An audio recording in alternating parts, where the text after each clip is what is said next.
बहादी का जनता जिंदाबाद जिंदाबाद जिंदाबाद। गांव का मुखिया कैसा हो, विभा कुमारी जैसा हो।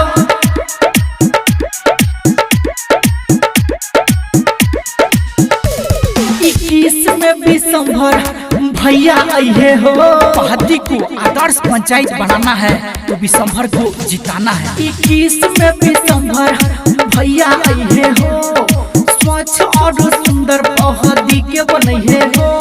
गरीबों का झंडा लहरावे के बा, गरीबों का झंडा लहरावे के बा।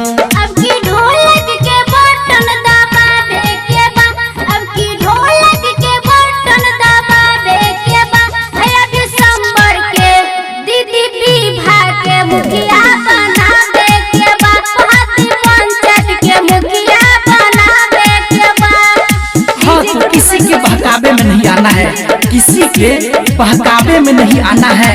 एक एक करके वोट विभा कुमारी को देना है और इस बार अपने पंचायत बहादी का मुखिया बनाना है। अब की छाप कहाँ लगेगा, ढोलक के निशान पे।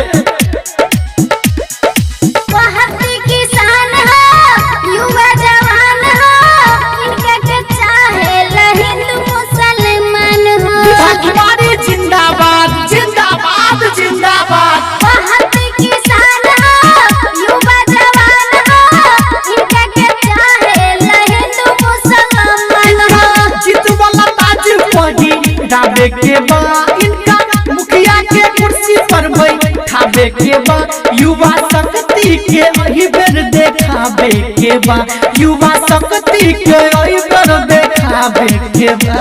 अब की ढोलक के बटन दबावे के बा, अब की ढोलक के बटन दबावे के बा। भैया दिसंबर के दीदी विभा के मुखिया बनावे के बा, बहादी पंचायत के मुखिया बनावे के बा। हर घर फैला एक ही विवाद, हर घर फैला एक ही विवाद।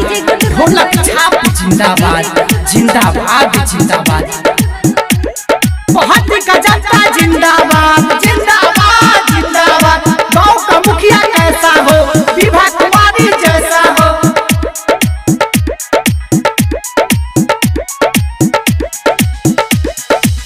इहे बाबा ज्यादा ना सोचा, मजदूर किसान के मिलल बा धोखा। इहे बाबा ज्यादा ना सोचा, मजदूर किसान के मिलल बा धोखा। झूठो मुठो का ये खिला मार करेला, केहू गरीब के नहीं काम करेला। अब की ढोलक का झंडा लहरावे के बा, अब की ढोलक का झंडा लहरावे